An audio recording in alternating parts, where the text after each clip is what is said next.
Hi guys, it's Delboy here.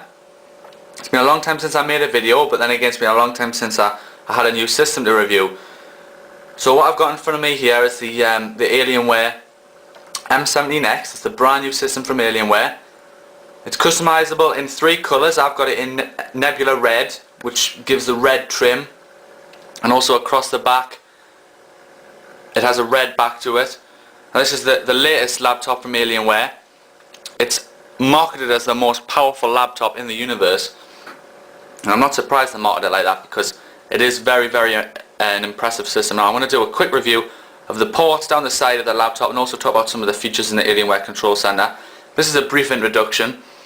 I just want to talk a little bit about the spec of the laptop. It's got a quad-core processor on it, and it's running 4 GB of memory in here, DDR3.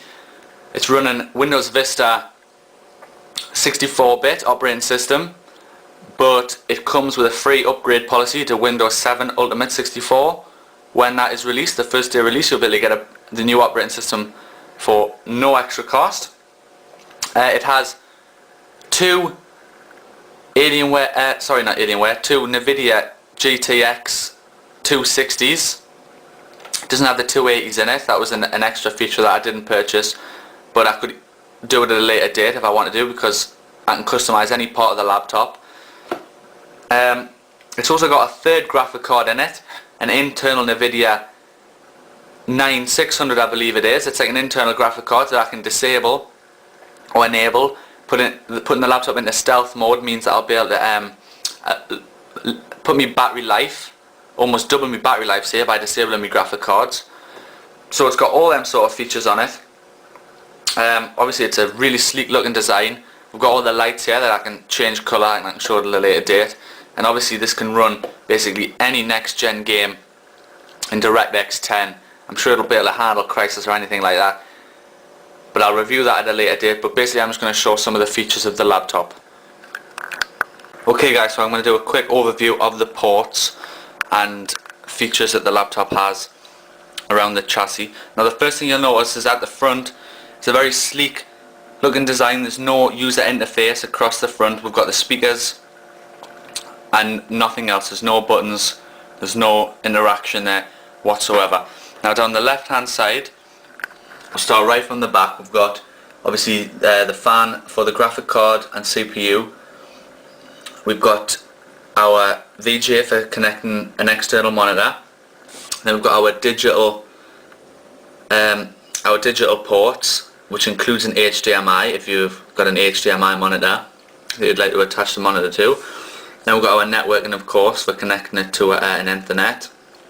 We've got 2 USBs on the left for memory sticks, so if you want a left-hand mouse attached, you can do it on the left. Then we've got our eSATA port, excuse me, for very fast data backup, and for connecting cameras, digital cameras and video camcorders and stuff. We've got our port down here which will handle all that, so that's down the left hand side. Now taking it across to the right, we've got the card readers across the top there, and on the bottom is the slot load Blu-ray drive, which will handle your CDs, DVDs and Blu-rays. We write them all, so it's a slot drive, so it's a nice sleek design. It takes the disc in and shoots it back out there without a tray that could snap off potentially.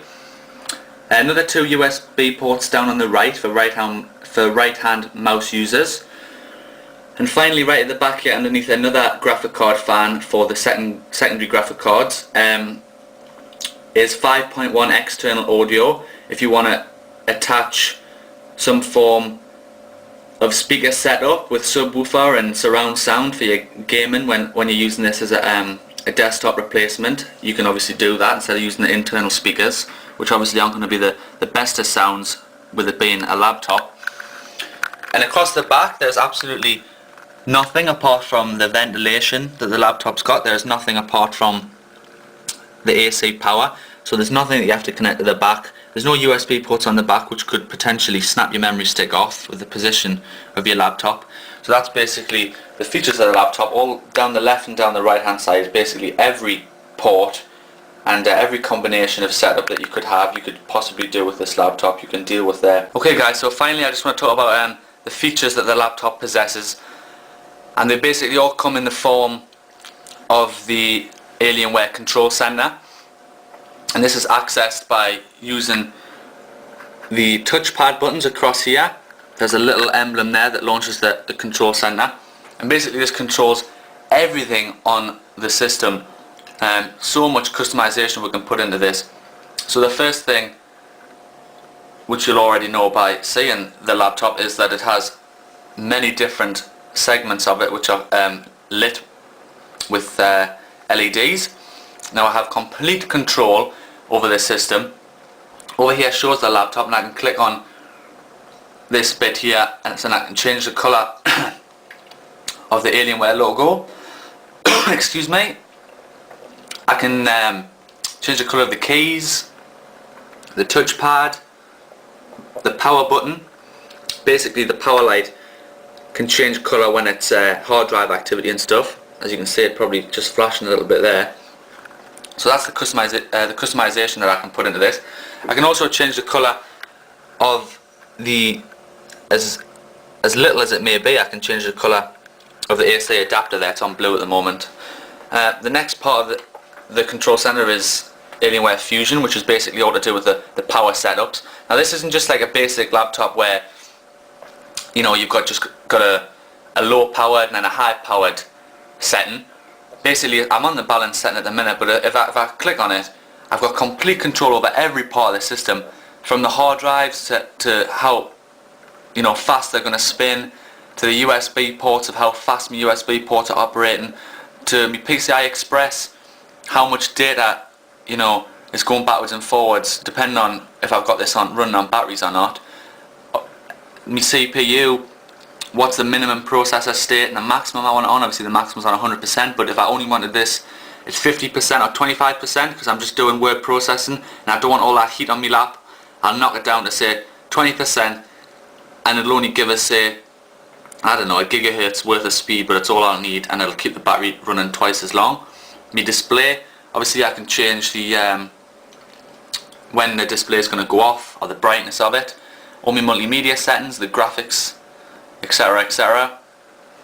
The next part is touch. Basically there's complete customization about how you use this laptop. Now everyone knows that a touchpad is not the best for gaming. It's not how people really want to game. If you're going to play a first person shooter, you don't really want to use a touchpad.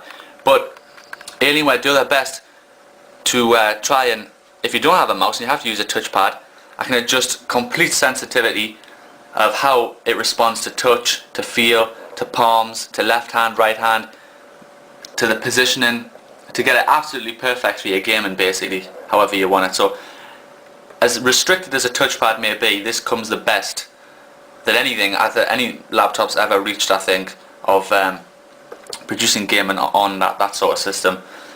And the final part of it is Sense, which is the security. Excuse my cough, people. I've got it on face recognition at the moment. That's right, this system actually has got facial recognition. So whenever I log onto Windows, I don't have a password, it recognises my face somehow. I have no idea how, but it does work. It's not just a marketing gimmick. I've tried putting other people in front of the system and it won't log them on, so it works somehow. But I can obviously up the security system to as much as I want, and basically the security is amazing for it being just a laptop. You think it would be something out of 24 CSI or something, but no, it's just a home computer, but all them systems are in place there, so I've got complete customization of the laptop. So basically, I don't want to rattle on too long because I don't want the video to go on for too long, but that's the Alienware m17x, some features and talk about the ports of it and stuff. It's my new laptop system, and I'll have hopefully a gaming performance or a review at a later date, reviewing the frame rates and stuff at a later date if you want to keep in touch with that. So thank you very much for watching, and this is the Alienware m17x.